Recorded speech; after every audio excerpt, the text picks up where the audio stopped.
अस्सलाम वालेकुम and a very good morning नाज़रीन। पंहिंजी मॉर्निंग में तव्हां सभिनी खे वेलकम कयूं था। उम्मीद है तव्हां बिल्कुलु ठीक ठाक हूंदा, खैरियत सां हूंदा। मां आहियां उनसा शाह, मूंसां गॾु सजा सुहाग आहिनि। Good morning. Very good morning ऐं अस्सलाम वालेकुम ऐं very good morning to all of you जेके असांखे ॾिसनि था, जिथे जिथे ॾिसनि था उते उते असांजो न्याज़ वारो सलाम क़बूल पए, न्याज़ क़बूल पए, सलाम क़बूल पए, दुआ क़बूल पए त शल रब पाक आसानी करे, को ॾुखियो ॾींहुं न ॾेखारे ऐं हक़ऊं बि रखे, ना हक़ऊं बि रखे।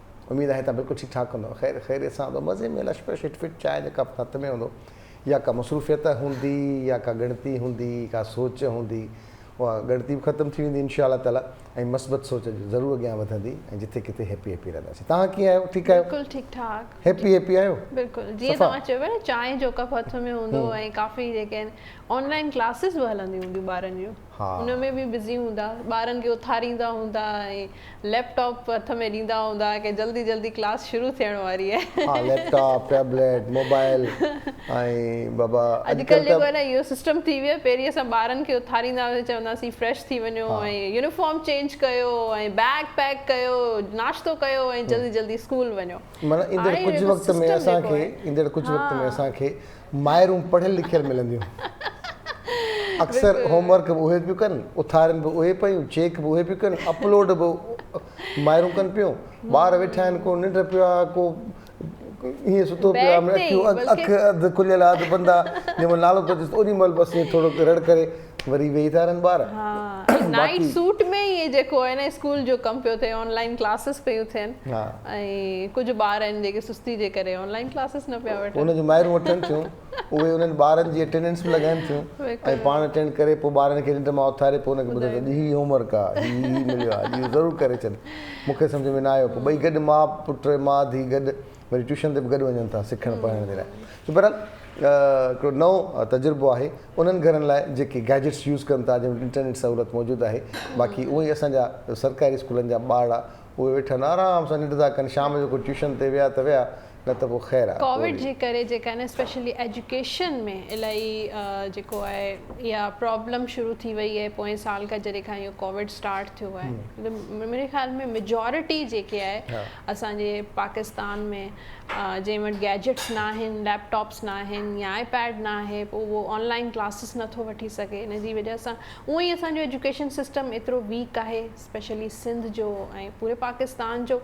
ऐं पोइ वरी कोविड जी वजह सां जेको आहे अञा जेको आहे प्रॉब्लम शुरू थी विया आहिनि ऐं ट्यूशन सिस्टम थोरो वधी वियो आहे ऐं स्कूल खां वधी वियो आहे कि वधीक ट्यूशन में ॿारनि खे विझणो पवे पियो।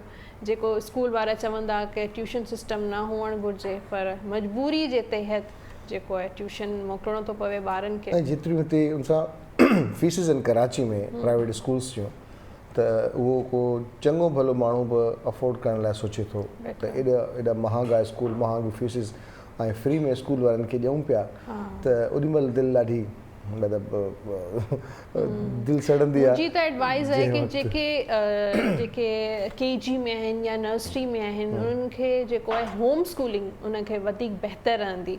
अगरि मदर्स खे, माउनि खे टाइम आहे त ॿारनि खे घर में ई पढ़ायो त वधीक बेटर आहे कि ऑनलाइन क्लासिस नंढा ॿार इलाही मुश्किल सां वठी सघनि था, या सुबुह जो उथी ऐं गैजेट जे साम्हूं वेही ऐं क्लासिस वठणु। उहो जेके ॾिसो न हाणे जहिड़े स्कूल में जेके एक्टिविटीज़ थींदियूं हुयूं, स्पेशली फिज़िकल एक्टिविटीज़ थींदियूं हुयूं, सुबुह जो ॿार वेंदा, असेंबली थींदी हुई, PT जो पीरियड थींदो हो, एक्सरसाइज़िस थींदियूं हुयूं, स्पोर्ट्स एक्टिविटीज़ थींदियूं हुयूं, उहे न पियूं थी सघनि। ऐं घरनि में सॼो ॾींहुं ॿार वाक़ई गैजेट्स ते वेठा आहिनि, थिया हली नथा सघनि, हुन में खाई आदत अहिड़ी पइजी वई आहे जो हर कलाक खां पोइ चवंदा कुझु न कुझु ॾियो त खाऊं, कुझु न कुझु ॾियो त पीऊं, त इहा आदत ॿारनि में ॾाढी।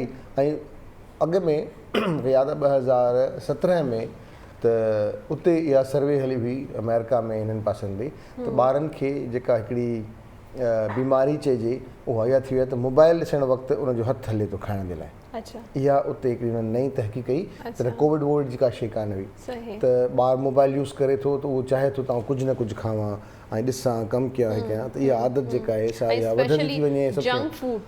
हाणे आस्ते आस्ते उहा जेका हुनजी तहक़ीक़ हुई उहा बिल्कुलु साबित थी त ॿारनि में इहा आदत पइजी सही जंहिं वक़्तु मोबाइल खणंदो चवंदो मूंखे कुझु न कुझु खाइण लाइ ॾियो या उहे माइरूं जेके ॿार जिनजा आराम सां न खाईंदा हुया मोबाइल ॾेई करे पोइ हुननि जे पासे में प्लेट रखी छॾींदा आहिनि त उहे ॿार उतां खाईंदा ऐं वरी सोशल इंटरेक्शन बि घटि थी वियो आहे तमामु न हुजण जे बराबरि हा पर सोशल इंटरेक्शन अदी नसीम खां पुछंदा त केतिरो ज़रूरी आहे। अस्सलाम वालेकुम, गुड मॉर्निंग अदी, तव्हांजी मुस्कुराहट ॾाढी ज़बरदस्त आहे माशाअल्लाह, अल्लाह क़ाइम ऐं दाइम रखे, हमेशह अल्लाह सां करे ईअं ई मुस्कुराईंदा रहो। केतिरियूं फैक्ट्रियूं खुलनि माण्हुनि जूं, अल्लाह सां करे त आमीन आमीन को मसलो ई न आहे, तव्हां माराईंदो मूंखे, तव्हां मूंखे लॻे कीअं आहियो अदी नसीम? ठीकु ठाक, फ्रेश, फर्स्ट क्लास? बिल्कुलु अल्हम्दुलिल्लाह, बिल्कुलु ठीकु ठाक आहियूं। मां त बिल्कुलु ठीकु आहियां, तव्हां मूंखां पुछो ई नथा मुंहिंजा भाउ कीअं आहियो, तव्हां ॿुधायो अदीमा बिल्कुलु ठीकु आहियां, अदीमा बिल्कुलु ठीकु आहे, तुसां कीअं विसराए की काफ़ी ॾींहं थी असां नहीं पिया ॻाल्हाइजे कल सारी टाइम कीअं गुज़रा जेको तुसां ॿियो वे वैक्सीनेशन कराइण गया वे? न वैक्सीनेशन तो मेरी थैली में अपना रूटीन चेकअप कराइना, स्क्रीनिंग हर 6 महीना में हिकड़ा दफ़ा अपना सब मूरे टेस्टां कराइना हां त में केड़ा केड़ा मसला, वायरिंग दा मसला है, डेंटिंग पेंटिंग दा मसला है, इंजन सही है नहीं या दिल सही पे हले, गुर्दा सही पे हलन, कलेजो सही पे हलन, जरूरी है न जरूरी है, ये जरूरी जरूरी है सर्कुलेशन बॉडी के लिए जरूरी है। इदे करे कल में दे करे जी प्रोग्राम खत्म था भाई गेम त मेरे फास्ट जरूरी ना है कि कोना का डिजीज जे या का इंडिकेशन हुजे तॾे ही ना स्क्रीनिंग करायो। एग्जैक्टली हां कराइणो हूंदो आहे 6 महीननि खां बाद में। हां त शुगर वुगर है नहीं के है के नहीं शुगर कानी का मिठा जितना बड़े बैठाओ मिला को मसला नहीं, अल्हम्दुलिल्लाह रब्बिल आलमीन, शुक्र अल्हम्दुलिल्लाह। आई आखी जे न दी हां सही है। सो तुसा बुधाओ तुसा टेस्टा कराइन देवे अपने? बिल्कुल को नहीं कराइन, जवाब सराय की लेसन तो जडे डॉक्टर चवंदो आहे पो कराइंदा आहियूं, मजबूरी जे तहत ई जुमले के सराय की आखण दी कोशिश करो नहीं कराइम, इंशाल्लाह कराइंदासीं। हाणे तव्हां सां मां जेको आहे न सिखा पई न केड़ी सुठी बोली सराय की नहीं पे आंदी, पर जी को सराय की आंदी है जेकी असाडे घर भाती सराय की गलाइंदे न वो जने अपनी बोली बुधदे न टीवी ते खास तौर ते तो ना बड़ा सुठा लगदा है। जेके देखण वाले न जने उना ना मुलाकात थींदी है, फीडबैक मिलदा है, ऐ वाखने जने तो सराय की गलाइंदे वे त डाडे अदा सजा तो असा को अपने अपने लगदे वे, मुखे भी सुठा लगदा है छो ए टंगमा भगी कोनी ई जस्ट मना ई किदा है सर मां ई किदा है एडी सराय की ना आस्ते आस्ते सिखवे सी, आस्ते आस्ते सिखवे सी। सही सो अज के पिठाइंदे वे? अ सैलेड ठहंदे पो मेडिटेरियन ॾाढा सुठा किताब है, मेरे ख्याल से हाणे इहो सैलेड ते कम हलाओ जी जी तो बेहतर है, गोश्त वोश्त ॾाढा खा छड़े से है ना, ये सैलेड हेल्दी है, बेहतरीन है के इंच असा ठहंदे पो मेडिटेरियन सैलेड।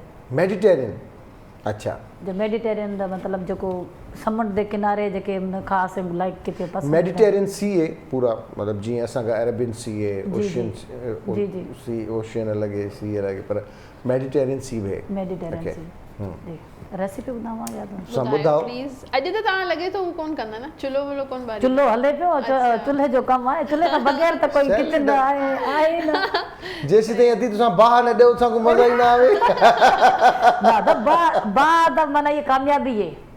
हाँ बाद ही कामयाबी है, ये कामयाबी है। हां किचन जी कामयाबी है। जन्म जितले तानी बाहर निकलदी है तो खबर नहीं पोंदी वे थाई भी कुछ है। हां बाबल सी धुआं थी परे परे ते वैसी खबर पोसी थे काशे है, ठीक है।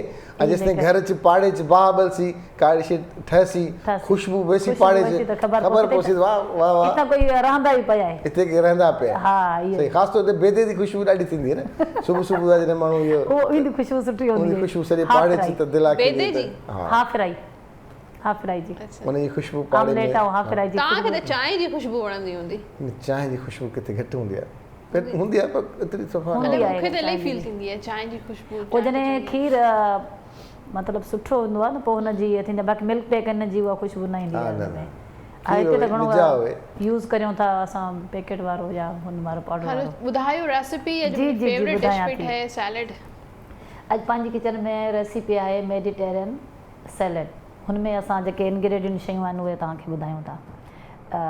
छोला आहिनि, इनमें बॉयल करे उहे ऐड कंदासीं, शिमला मिर्च, कैबेज, कैरेट न गजर, शिमला मिर्च, सावा वॾा मिर्च शिमला, बसर, खीरो हुन खां बाद में असां इन्हनि खे सभिनी खे कटिंग करे पोइ असां उहो क्रीम आहे ऐं असां वटि mayonnaise ketchup soya sauce chilli sauce ऐं लेमन हुजे त उहो बि ऐड करे सघो था या अगरि न आहे त पोइ तव्हां हिन में सुर्ख़ विझी सघो था। हुन खां बाद में असां हिन जी सीज़निंग कंदासीं, लूणु विझंदासीं, कारा मिर्च आहिनि उनमें मिक्स करे में पोइ उनखे ठाहींदासीं। पोइ सॼी हिन भाॼियुनि खे जेको आहे सॉस आहे असांजो उहो मिक्स कंदासीं।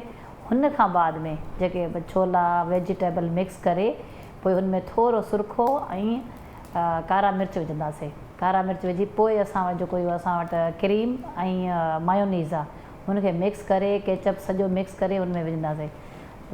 हेल्दी ऐं डिलीशियस ज़बरदस्त, ॿारनि जे लाइ बि सुठो आहे, ॿार बि शौक़ सां खाईंदा आहिनि, वॾा बि शौक़ सां खाईंदा आहिनि अहिड़े टाइम ते। बाल बि खाईंदा आहिनि, वॾे बि खाईंदा आहिनि। हा बाल मटर बि आहिनि, सॉरी मटर बि हा सब्ज़ी जेतिरी बि हुजे हिन में तव्हां ऐड करे सघो था। सब्ज़ी जो त कोई इशू न आहे, जेको बि आहे का बि वैरायटी हुजे, लाज़मी न आहे त जेका मां विझां थी तव्हां उहा उन में ई हुई, बाक़ी शयूं हिन में ऐड करे विझी सघो था। बस भाॼियूं कटण में थोरो टाइम लॻंदो। हा भाॼी कटण में जेको पंहिंजो अञा भाॼी त हिन में वधीक सुठी तरह कटिंग थींदी त खाइण बि दिलि चवंदी आहे त हिकिड़ी ख़ूबसूरती नज़र ईंदी आहे। न हूअ बि जेके माण्हू ख़ासि तौर ते पाकिस्तान खां ॿाहिरि वेंदा आहिनि, ॿियनि मुल्कनि में वेंदा आहिनि जेके जिते खाइण जो मसइलो हूंदो आहे ऐं उते हलाल फूड जी मतिलबु कोशिशि में हूंदा आहिनि त किथां मिले हलाल खाधो उते खाऊं या छा, उन लाइ बेस्ट ऑप्शन इहो ई हूंदो आहे त उहे वेजिटेरियन रेस्टोरेंट्स ॻोल्हींदा आहिनि या ॻोल्हणु खपेनि उन्हनि खे या सैलेड्स ते गुज़ारो करणु खपेनि या फिश खाई सघनि। न उते सैलेड लॻल हूंदा आहिनि न इहो ई ठाहे सघनि था न जेको असां रेसिपी हिननि खे ॾियूं था पोइ इहा उन्हनि मां खणी पंहिंजो पाण हिकिड़ो बाउल में सैलेड ठाहे सघनि था। हा उहे बसर शयूं पयूं हूंदियूं आहिनि, रुॻो ऐड करणियूं हूंदियूं, सब्ज़ी बि हूंदी आहे, हर शइ पई हूंदी आहे। हाणे हुते पंहिंजो वॾनि वॾनि शहरनि में त $1 पिज़्ज़ा मिलनि था जेके पूरा एतिरो सुठो मतिलबु मिलंदो आहे हुनमें त माण्हू जो उन में लाइन लॻी पई हूंदी आहे उते ख़ासि तौर ते वञो तव्हां। पर इहो अथव जॾहिं ॿाहिरि माण्हू वञे थो न त पोइ पंहिंजे फूड जी ज़रूरत थिए थी, उन्हनि उहो इहे घटि थिए थी। हा इन्हनि शयुनि जी असां हिते खाई पोइ असांजी कोशिशि हूंदी आहे त ॿाहिरियों खाधो ई खाए माण्हू उतां जो, पर हलाल फूड जे अंदरि जेको बि आहे अवेलेबल आहे। उते रेस्टोरेंट्स आहिनि जेके हलाल फूड मिलनि था पर पंहिंजे स्टाइल सां। लाज़मी आहे त पाकिस्तानी रेस्टोरेंट ॻोल्हियूं त लेबनीज़ काफ़ी मशहूरु आहिनि। इंडियन रेस्टोरेंट्स आहिनि जेके ख़ासि तौर ते वेजिटेरियन उन्हनि वटि घणो हूंदो आहे ऐं उन सां गॾोगॾु ॿियनि मुल्कनि जूं बि हूंदियूं आहिनि जेके माण्हू ट्राए कंदो रहंदो आहे। पर ज़बरदस्त आहे एक्सपीरियंस। उते स्टोर ते वञी डिफरेंट वेजिटेबल्स बॉयल बि मिलंदियूं आहिनि, उहे तव्हां टिन में मिलंदियूं आहिनि, टिन में तव्हां उहो यूज़ करे सघो था। काफ़ी खाधा अहिड़ा हूंदा आहिनि जिते अॻु में असां त लिखंदासीं, हाणे त टूथ ब्रश ते बि लिखियलु रहंदो आहे हलाल। अॻु में माण्हू कोन ॾिसंदा आहियो, पर हाणे उनजो जॾहिं ॿाहिरि वञूं था ॾिसूं था कयूं था पोइ अहसासु थिए थो त कहिड़ियुनि शयुनि जूं शयूं ठहनि थियूं उनखे इस्तेमालु करणु खपे। कुझु अहिड़ा कोड्स हूंदा आहिनि जेके पढ़णु ऐं अचणु ज़रूरी आहे त हिन कोड जो कंहिं जूसिस में या कंहिं ॿियनि शयुनि में असां त जूस में ई खणी वठंदा आहियूं त जूस खणी था वठूं, खीर खणी था वठूं, पर उन में के कोड्स अहिड़ा हूंदा आहिनि जंहिंमें उहे अहिड़ियूं शयूं मिलियल हूंदियूं आहिनि जेके असांजे लाइ जाइज़ न आहिनि। उन लाइ उहा इंफॉर्मेशन हुजणु खपे त उहे कोड आहिनि या उहे नंबर्स आहिनि या उहे शयूं आहिनि जेके ख़बर हुजणु खपे त असांखे हीअ करे। काफ़ी अहिड़ा रेस्टोरेंट्स हूंदा आहिनि जिथे ख़ासि तौर ते अहिड़ी जेके फूड चेन माण्हू माना बेधड़के से माना उन में हलियो वेंदो आहे, चवंदो त यार हीउ बर्गर त असां वटि मिलंदो आहे, हीउ सैंडविच जेके फ्रेंचाइज़िस हिते असां वटि बि मौजूदु आहिनि फूड चेन्स, त उते पोइ अक्सर घणनि दोस्तनि खे ख़बर आहे अलाए न त उते पोर्क बि मिलंदो आहे त उहे पोइ साॻाई सभु शयूं उन में फ्राई साॻी तयल में थियनि थियूं, पोर्क थिए थो उन में ॿियूं शयूं बि फ्राई करे पोइ ॾियनि था उन्हनि खे त पोइ हुतां खणी पिक कनि था, जेको सही न आहे। नंढी इंफॉर्मेशन आहे, जस्ट रिफ्रेश करण जी ज़रूरत आहे ताकी जेकी खाइण जे हवाले सां जेकी हलाल खाधो आहे उहो वधीक सुठो आहे। असांजो ख़ुशनसीबी आहे त असां मुस्लमान आहियूं ऐं असांजो खाधो पीतो ॾाढो ज़बरदस्त आहे। जी जी अॼु जो ॾींहुं जेको आहे कहिड़ो ॾींहुं आहे? बहितरीन गुज़रंदो इंशाअल्लाह ताला। अरबा जो ॾींहुं मुंहिंजो पसंदीदा ॾींहुं आहे। पसंदीदा ॾींहुं आहे? हा, मूंखे मुंहिंजा कुझु ॾींहं अहिड़ा हूंदा आहिनि जेके मुंहिंजे लाइ काफ़ी लकी रहंदा आहिनि, जंहिंमें छंछरु आहे, सैटरडे आहे, वेनसडे आहे, मंडे बि आहे, फ्राइडे आहे, बाक़ी ट्यूसडे ऐं थर्सडे त आई आहे अल्हम्दुलिल्लाह। अॼु अरबा जो ॾींहुं आहे ऐं डेट जेका आहे उहा 11 ऑगस्ट आहे। 2 मुहर्रम हराम 1443 हिजरी। एरीज़ वारनि लाइ कार्ड आहे 7 ऑफ वॉन्ड्स जो। एरीज़ हुमल वारनि जो अॼु जो ॾींहुं चैलेंजिंग रहंदो। इलाही सारनि माण्हुनि सां मुलाक़ात थी सघे थी, मीटिंग्स थी सघनि थियूं ऐं कुझु अहिड़ा माण्हू बि मिली सघनि था जेको तव्हांखे ट्रैप करण जी कोशिशि कंदा या फ्रॉड करण जी कोशिशि कंदा या धोखो ॾियण जी बि कोशिशि कंदा। त अहिड़नि माण्हुनि सां तव्हां थोरो परे रहणो आहे। गुड बाय एरीज़ धोखे खां पासे ते रहे माण्हू गुड। टॉरस सोर वारनि लाइ कार्ड आहे पेज ऑफ पेंटिकल्स जो। अॼु तव्हांखे का गुड न्यूज़ मिलंदी, स्पेशली पैसनि सां रिलेटेड या तव्हांजे कम सां रिलेटेड ऐं तव्हांजे कम में काफ़ी बहितरी ईंदी, ग्रोथ थींदी। अगरि तव्हां को नयो कमु शुरू कयो आहे, हींअर को नयो बिज़नेस शुरू कयो आहे, नई नौकिरी शुरू कई आहे, त हुन जा इलाही सुठा प्रॉस्पेक्ट्स आहिनि। टॉरस खां पोइ आहे जेमिनाई जोज़ा। 5 ऑफ पेंटिकल्स जो कार्ड आहे जेमिनाई वारनि लाइ ऐं जेमिनाई चवे थो कि अॼु ॾींहुं तव्हांखे थोरो केयरफुल रहणो आहे। थी सघे थो का अहिड़ी घर में शइ या ऑफिस में तव्हांजी का अहिड़ी कीमती शइ जेका आहे उहा लॉस थी सघे थी, गुम थी सघे थी, चोरी थी सघे थी, पैसनि जी चोरी बि थी सघे थी। त तव्हांखे पंहिंजा पैसा या कीमती शयूं, डॉक्यूमेंट्स जेके आहिनि उहे थोरा संभाले रखिजो। जेमिनाई खां पोइ आहे कैंसर। 10 ऑफ कप्स जो कार्ड आहे कैंसर वारनि लाइ ऐं सुल्तान बि चइजे थो। हैप्पीली एवर आफ्टर हैप्पीनेस जो कार्ड आहे। अॼु जो ॾींहुं तव्हांजो इलाही ख़ुशगवार गुज़रंदो, ख़ुशियुनि वारो गुज़रंदो। स्पेशली फैमिली सां रिलेटेड बि ख़ुशियूं मिलंदियूं, पार्टनर सां, कंपेनियन सां, जेको बि तव्हांजो पार्टनर आहे उन सां गॾु तव्हांजो टाइम ज़बरदस्त गुज़रंदो। कैंसर खां पोइ आहे लियो। लियो असद द स्ट्रेंथ जो कार्ड आहे लियो वारनि लाइ। अॼु तव्हां पंहिंजी थी सघे थो का रुकावट अचे तव्हांजे कमनि में या सफ़र ते वञो, थी सघे थो थोरो लेट थी वञे, पर स्ट्रेंथ जो कार्ड चवे थो तव्हां में इलाही पावर आहे, स्ट्रेंथ आहे, तव्हांजी विल पावर अलाह साईं इलाही ज़बरदस्त ॾिनी आहे। सही सही सही मतलब जेतिरी कोई चाहियो मां ॿिए हंधि किथे आहियां, तव्हां हिते पढ़ो था, फिल्टर जे पासे थी विया आहियां मां। हुन में अलाह साईं पावर ॾिनी आहे, सफ़र ते वञी सघनि था, घुमी फिरी सघनि था। हिकिड़ा लियो वारा हिते हुजनि था, ॿिया लियो वारा किथे ॿिए हंधि सफ़र करे सघनि था। पंहिंजी विल पावर सां पंहिंजा कमु करे सघो था पंहिंजे टाइम ते ऐं विल पावर खे इस्तेमालु कयो। अच्छा,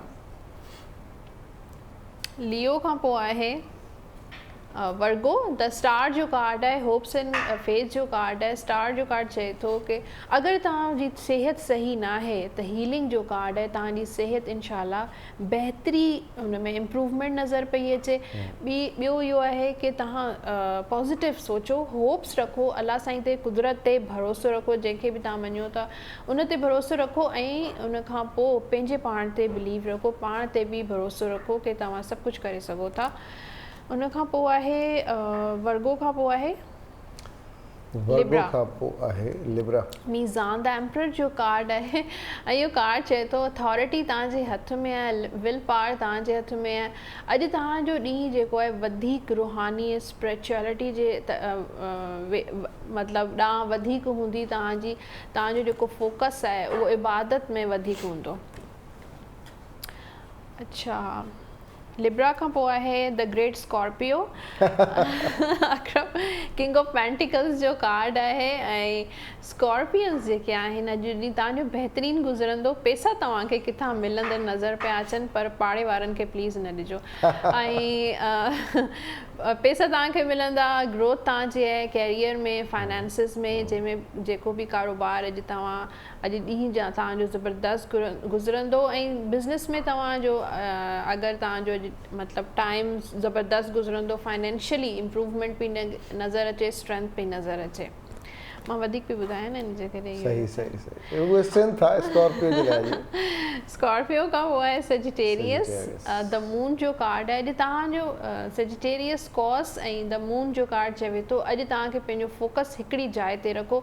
त कॾहिं तव्हां कुझु सोचो था, कॾहिं कुझु सोचो था, तव्हांजे दिमाग़ में अॼु मुख़्तलिफ़ सोचूं ईंदियूं, छा करणु घुरिजे, बिज़नेस करणु घुरिजे, घर वारनि जूं ज़िम्मेदारियूं आहिनि, इलाही सारियूं सोचूं तव्हांजे दिमाग़ में ईंदो ऐं तव्हांजो माइंड जेको आहे इलाही डिस्टर्ब रहंदो। त हिकिड़े पॉइंट ते फोकस कयो, हिकिड़ी शइ ते फोकस कयो, ऐं हिकिड़ी शइ ते पहिरीं टाइम ॾियो, जॾहिं उहा शइ थी वञे पोइ वरी ॿिए शइ ते मतिलबु फोकस करे सघो था।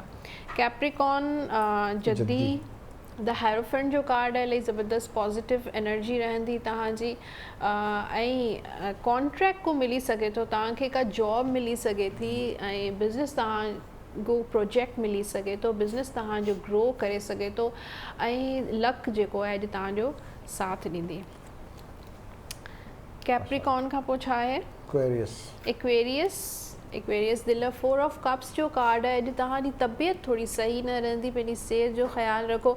सेहत में थोड़ी बेज़ारी थी सघे थी, स्ट्रेस थी सघे थो, एंज़ाइटी थी सघे थी, ऐं ॿियो कुझु अहिड़ा माण्हू तव्हांखे मिसगाइड करे सघनि था, जेके आहिनि कुझु अहिड़ा माण्हू अची सघनि था तव्हांजे आसे पासे जेके तव्हांखे मिसगाइड कंदा या तव्हांजे कन भरण जी कोशिशि कंदा। उहो कंहिंसां बि रिलेटेड थी सघे थो, तव्हांजे घर वारनि सां रिलेटेड, तव्हांजी घरवारी घरवारे सां रिलेटेड, या तव्हांजे बिज़नेस सां रिलेटेड बि कुझु अहिड़ी नेगेटिव एनर्जी थी सघे थी।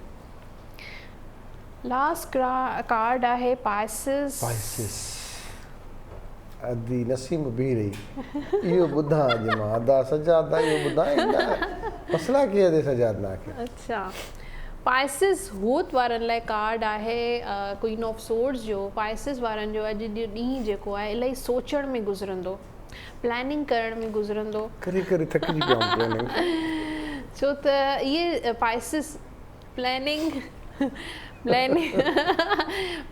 करण में गुज़रंदो, सोचण में गुज़रंदो, ऐं अॼु जेको आहे उहो दिमाग़ सां सोचंदे नज़र पिया अचनि। पाइसिस दिलि जो इस्तेमालु न पिया कनि, ऐं पर अॼु जो ॾींहुं तव्हांजे लाइ टफ बि रहंदो।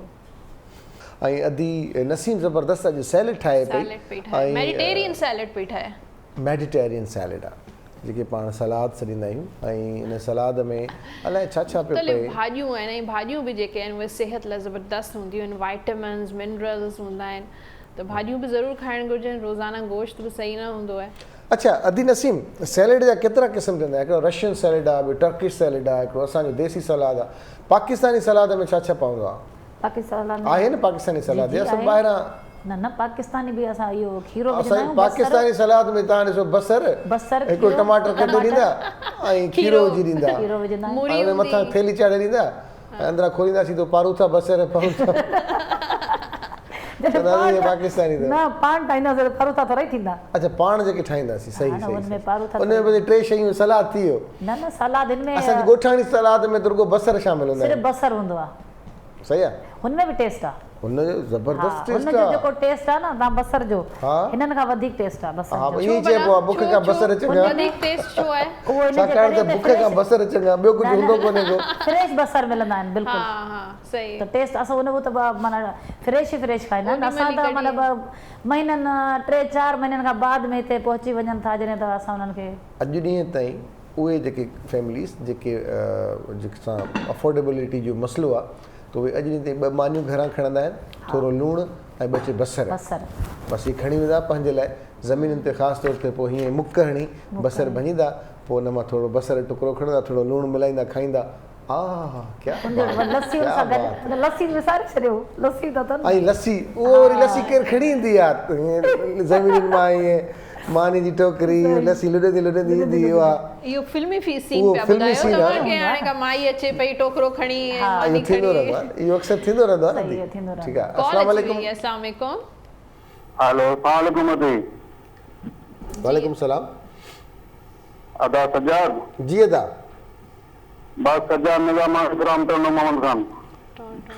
अदा कहिड़ो हाल आहे? ख़ुशि ख़ैर मज़े में, तबियतूं ठीकु, ओड़ो पाड़ो सभु ख़ुशि?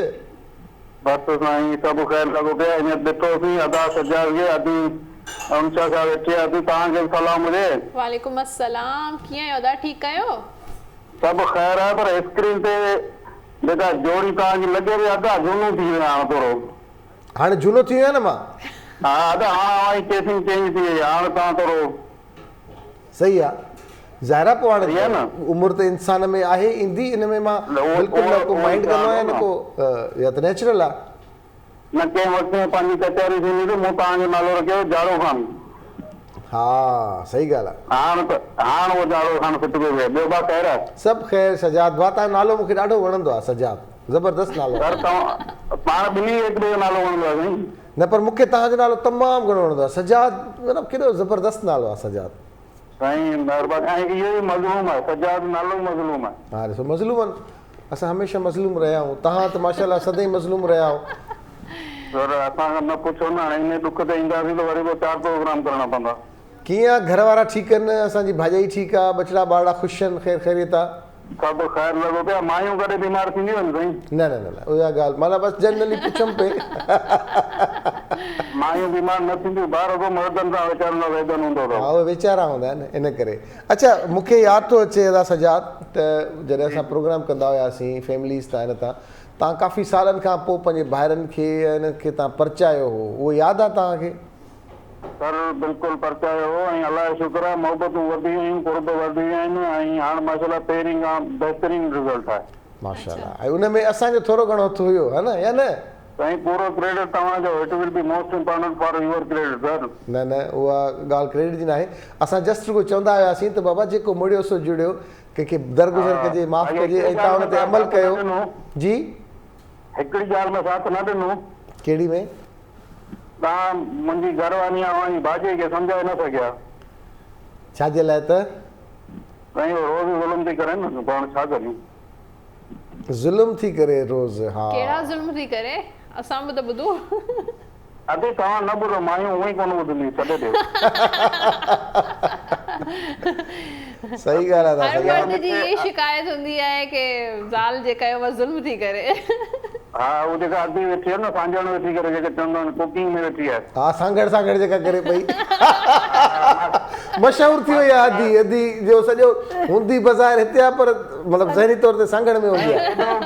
एॾो मोहबत में ऑन स्क्रीन थी करे आ जाओ, घर में इन मोहबत इन ई खिल मूड में ठाहे था जाओ, सलाम आहे अदी के।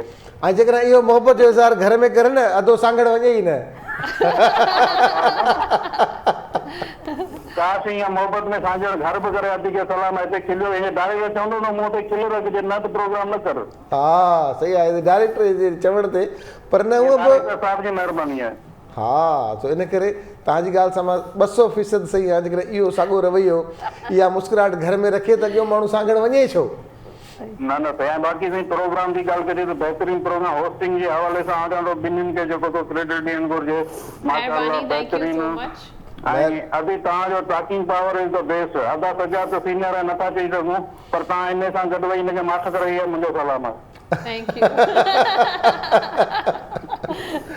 वॾी महिरबानी आहे। मोहबतूं क़ाइमु हुजनि। मोहबत महिरबानी, वॾी महिरबानी, वॾी महिरबानी। जीअं तव्हां पंहिंजी ॻाल्हि कई न, त तीअं हिकिड़ी माइटियाणी आई पंहिंजे कंहिं माइट जे घर, ॾिठईं जीअं जो अचानक वई त वीचारो ॿुहारी पियो ॾिए, पोची पियो ॾिए, वरी कपिड़ा पियो धोए। मिठ जॾहिं हुनजी घरवारी थोरो पाड़े में वई त जॾहिं कपिड़ा धोई रहियो हो त उहा माइटियाणी हुनखे चयो त भाउ भला अहिड़ी ॻाल्हि आहे त तूं भला ॿी शादी छो नथो करीं? चयो मासी हाणे वधीक कपिड़ा धोइण जी हिमत कान्हे, एतिरो ई काफ़ी आहे। उहा जेका ॿी ईंदी उहा कपिड़ा ई धोराईंदी। इन करे अदा छा सम्झायां मां अदीअ खे? हर वक्त जेके मर्द पंहिंजो सूर नथा ख़तम थियनि हिननि जा, पर कुझु एहसास बि सभु कुझु हिननि खे मिले थो। पर हिकु ॻाल्हि तव्हां बि नोट कई, हाणे पूरी सिंध में सांगड़ सांगड़ मशहूरु थी वियो। फैक्ट्री सांगड़ हाणे माण्हुनि खे ख़बर पइजी चुकी आहे त सांगड़ में को मसइलो आहे अदी जो। तव्हां जेको आहे न अदी सां गॾु सभिनी औरतुनि खे जेको आहे न अलर्ट करे छॾियो आहे। हा अदी हाणे मुहर्रम खां पोइ वरी अचानक ॿार कॾहिं हलंदासीं सांगड़? जी जी हलंदासीं ज़रूरु। मुहर्रम खां पोइ हलो, मां मुहर्रम खां बाद में पहिरीं हलूं। तव्हां चओ था हींअर ई हलिया हलूं सांगड़? प्रोग्राम ख़तम करे इंशाल्लाह उते ढंढ आहे, उते दावतूं आहिनि, सोरे हलंदासीं। इन बहाने कुझु बैंकूं विज़िट करणु, असांखे कुझु फैक्ट्रियूं विज़िट करणु ज़रूरु वठी वञिजो। मुंहिंजो हस्बैंड वठी वेंदो न।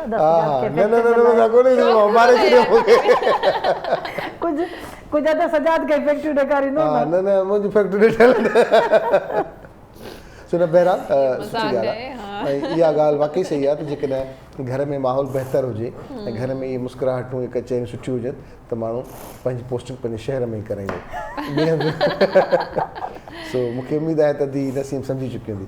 जीअं दी असां पाण ॻाल्हायोसीं पिए सैलेड ते, त कहिड़ियूं कहिड़ियूं सैलेड्स आहिनि जेके मशहूरु आहिनि ऐं जेके आराम सां ठही सघनि थियूं? सैलेड त हाणे काफ़ी सैलेड आहिनि जेके मशहूरु आहिनि। रशियन सैलेड आहिनि, ईरानी अलॻि ठहंदो आहे, ग्रीक सैलेड अलॻि ठहंदो आहे, हुननि जा वरी जी जी हुननि जा पंहिंजा इटालियन सैलेड अलॻि ठहंदो आहे। त हुननि जा सिर्फ़ु इहो हूंदा आहिनि हुननि में तव्हां सॉस जेके आहिनि चाइनीज़ वरी हिन मां डिफरेंट आहिनि बिल्कुलु। हा, छो जो चाइनीज़ में जेके आयल हूंदा आहिनि उहे चेंज हूंदा आहिनि हिननि में। अच्छा, भई सैलेड त जेतिरी तव्हां ठाहियो जेतिरी ठाहियो, हिकिड़ो त बॉइलिंग में हूंदो आहे, उन में त कॉफ़ी शयूं आहिनि। उते त हाणे असां वटि मां हिकिड़ो दफ़ो हुयुसि, बुख लॻी मूंखे न्यूयॉर्क में, त मां चयो भला हाणे ॿियो कुझु नथो कयां, सैलेड थो खायां। सैलेड जी त मां हुते हे बि शइ खायमि, हे बि ख़बर तॾहिं पई जॾहिं हुनजो वज़न कयो त तक़रीबन $22 जो सैलेड ठही, जेका प्लेट हुन में। पर उन में पूरी दुनिया जी सैलेड्स जूं शयूं सभु पयूं हुयूं। उनखे बसर खां वेंदे पंहिंजे क्रैप्स ताईं बि उहे सैलेड में माण्हू खाइनि था, ऐं प्रॉन्स फ्राई करे न फ्राई थियल न हुया, अच्छा फ्रेश प्रॉन कच्चा हुया, फ्रेश, अच्छा पर सुठा हुया, मां त खाधा।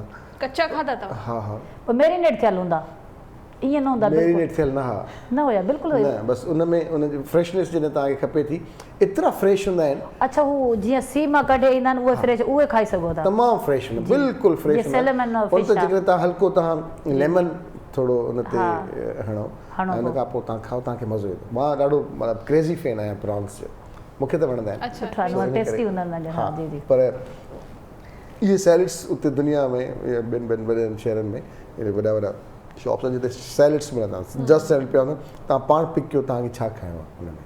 पोइ हुन में इहे सभु शयूं जेके तव्हां ॿुधायो था, क्रीम्स से हो, पोइ छाकाणि त वेट ते खपाईंदा आहिनि शयुनि खे, हो ईअं न कंदा त तव्हां भले प्लेट भरियो तव्हांखे हेतिरनि जी, पोइ जेतिरो वज़न थींदो उन हिसाब सां ग्राम जे हिसाब सां पैसा लिखियल आहे, जेको खणो, जेका शइ वधीक विझो, रेट उहो साॻियो। ऐं हूअं बि कंहिंखे बि जेको आहे वेट लॉस करिणो हूंदो आहे, वेट घटि करिणो हूंदो आहे, त सैलेड खायो त तव्हांखे वाइटामिन्स बि मिलंदा, मिनरल्स बि मिलंदा, ऐं तव्हांजो वेट बि लॉस थींदो वेंदो। चांवर न खायो, जॾहिं बि डाइटिशियन वटि वेंदा आहियूं चवंदा आहिनि की तव्हां जेको आहे सैलेड खायो ॾींहं जो, स्पेशली राति जो चवंदा आहिनि की सैलेड न खाइणु घुरिजे, बाक़ी खाओ ऐं ॾींहं जो खाओ तव्हां, ऐं सुबुह मंझंदि जे टाइम ते जेको हूंदो आहे न हुन में तव्हां खाई सघो था। पोइ हुन में तिलनि जो हिकिड़ो तेल मिलंदो आहे, जेको तिरनि जो न, तिरनि जो, हा तेल, उहो तव्हां उन में उहो फ़ाइदेमंद हूंदो आहे। जॾहिं तव्हां सच्ची ॿुधायो त तिरनि जो तेल तिरनि मां निकिरंदो अथव। हा, तिरनि मां ई निकिरंदो आहे, कहावत त उहो विझी हुन में सलाद में तव्हां हुनजो टेस्ट ई चेंज थी वेंदो आहे हुन में। त जो हिन में ॿियो इहो सिचवान आहे थोरो, जेको चाइनीज़ जो तेल आहे, तेल न हिकिड़ो ॿ कतरो विझंदा आहियूं चाइनीज़ में। जीअं तव्हां शुरू में चयो पिया न की ॿार जेके आहिनि गैजेट्स में जे साम्हूं बीहनि था ऐं पोइ वरी इहो चवनि था की असांखे कुझु न कुझु खाइणो आहे, की तव्हां सैलेड ॾेई छॾियो ॿारनि खे या फ्रूट्स ॾेई छॾियो जॾहिं उन्हनि खे बुख लॻे थी, त उन्हनि जो वेट बि न वधंदो सैलेड खाए।